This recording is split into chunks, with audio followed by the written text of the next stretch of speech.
ভাইয়ের হয় নাই, আমার ভাইয়ের এত মেধা ভাই, আমার ভাই ফাইভে বৃত্তি পাচ্ছে, আমার ভাই এইটে পাচ্ছে, আমার ভাই মেট্রিকে পাচ্ছে, ইন্টারে রংপুর কলেজত ভাই সরকারি কলেজত স্কলারশিপ পাচ্ছে ভাই, বাপে আমার খুশিতে কান্দিছে ভাই, হাই রে স্কলারশিপ পাচ্ছে ভাই, আমরা মূর্খ মানুষ জানি না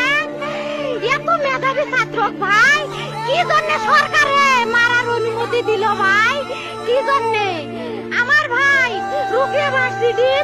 ইংলিশ সাবজেক্ট নিয়ে অনার্স করলো ভাই, 4 বছর হয়েছে ভাই, আমার ভাইকে আমি কইছিল ভাই মানে বিসিএস করে ক্যাঙ্গেরি ভাই, তোরা না করেন তো কয় সুমি এটাই এই একটা পরীক্ষা চাকরি হোক মুই চেষ্টা করিম, হোক মুই তোর আশাটাও চেষ্টা করি দেখিম, করেন ভাই মুখ ভালো লাগে মানুষে যখন বিসিএস এর কথা কয়, মুখ কলজাটা কাঁপি ওঠে ভাই, হাই রে ওরা ক্যাঙ্গেরি পড়ছে, তোরাও ভাই করেন তো, তোমারও না মেলা মেধা।